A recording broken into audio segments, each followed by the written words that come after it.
Good evening, Facebook, YouTube, Twitter, and Google+.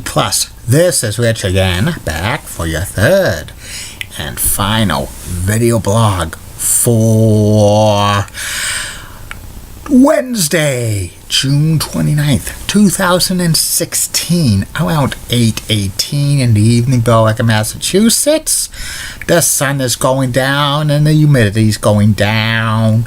Tomorrow's going to be in the 80s, low humidity. And Friday's another perfect day. Friday night and Saturday morning could be some rain showers. Some news to report in the NHL. There were a couple of major deals happening. The first one, the Montreal Canadiens traded defenseman P.K. Subban to the Nashville Predators for a defenseman and captain of the Predators, Shea Weber. This is a very big blockbuster deal. They said that Nashville got the better of the deal because P.K. Subban's in his prime, while Weber is kind of peaked out.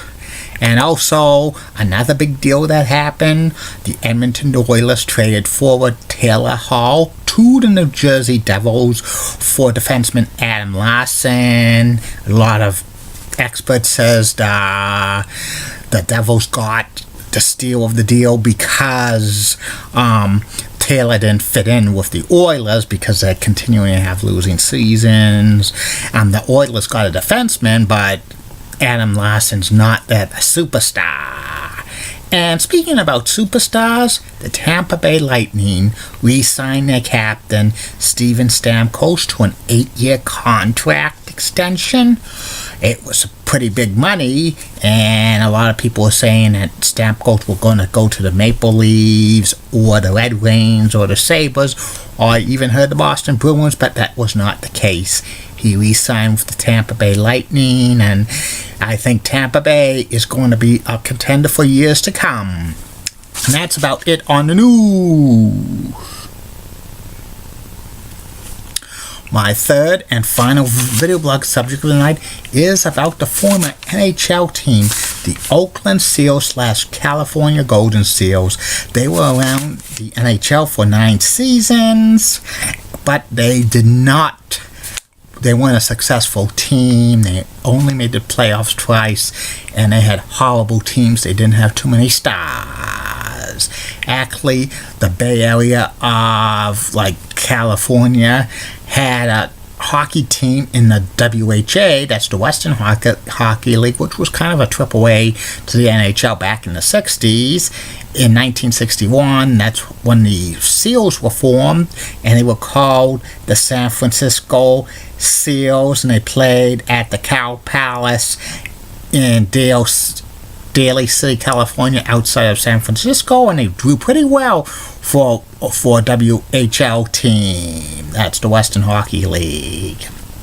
And the NHL was expanding in the 1960s, and they selected the Bay Area for an expansion team, and its owner, Barry Van Gutz, was the first owner of the Seals, and he bought the Seals team and transferred them to the NHL.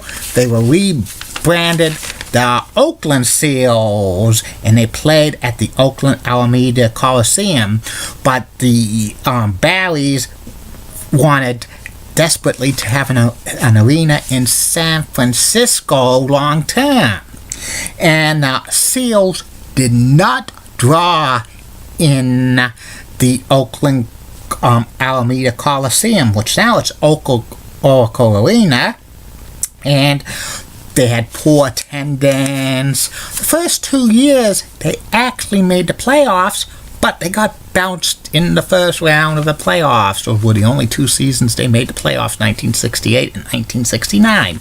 And Barry tried to sell the team twice to out-of-town investors. One, in 1968, he had a group ready to move them to Vancouver, but it was blocked by the NHL because the stipulation was in the contract that the NHL signed with CBS television back in the 60s. They demanded a hockey team in the San Francisco Bay Area market. And then in 1969, they tried to sell to the Knox family in Buffalo, which they were going to move the team to Buffalo, but that was voided.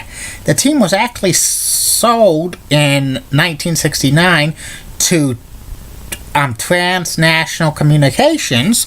The minority owners were Baseball Hall of Famer Whitey Ford and Pro Football Hall of Fame announcer Pat Summerall.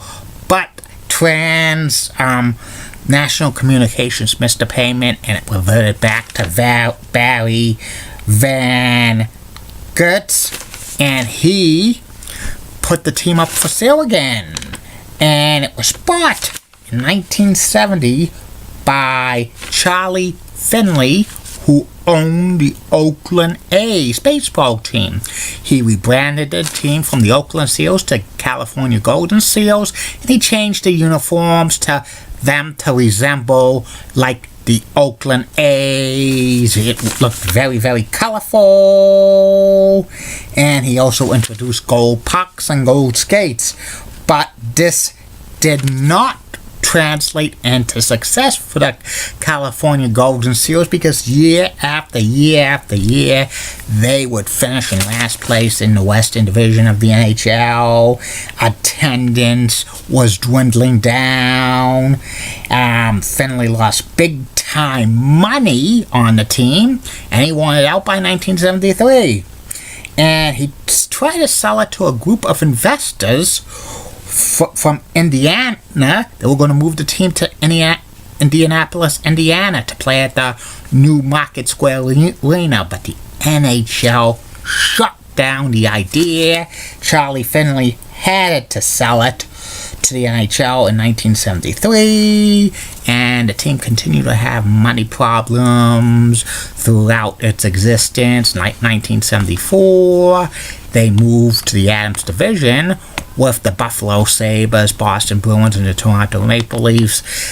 And that was very difficult for the California Golden Seals, because they had to travel all the way to the East Coast for the majority of the games, which that put a strain on them financials, costing money, and a couple of times they barely made payroll. And the NHL was going to try to said if they did not have a new owner by 1975, not the 1976 season, they would liquidate the team. But somebody stepped up in 1975. A hotel magnate in San Francisco, Melvin Slitz, bought the team, and he wanted the California Golden Seals to move to San Francisco, having a new arena in San Francisco. But he got nowhere with that, and eventually he was bought out by the Gunn brothers, and the Gunn brothers moved the team to Cleveland, and they became the Cleveland Barons. And it was very, very sad to see the California Golden Seals go, because the Bay Area was kind of a big market, but it failed because they had very few stars.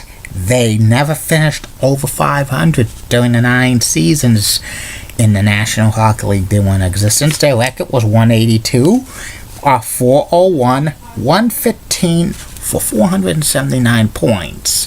The Bay Area of San Francisco, Oakland had to wait close to 17 more years before NHL hockey came back, and it was for the expansion San Jose Sharks. And that's about it on the Oakland Seals / California Golden Seals. That's about it on these video blogs: Facebook, YouTube, Twitter, and Google+. Tomorrow, 3 more video blogs coming your way. First video blog will be about the top 10 best variety shows of all time for television.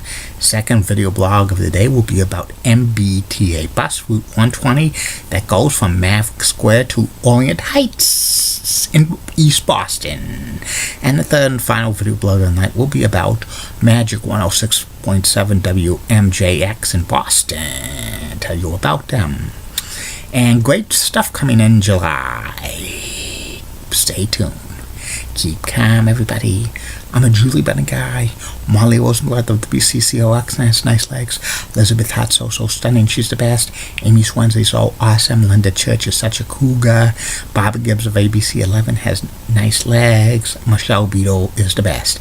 And in the words of Baron Von Rask, the legendary professional wrestler, is that is all you need to know. Good night, everybody. See you tomorrow.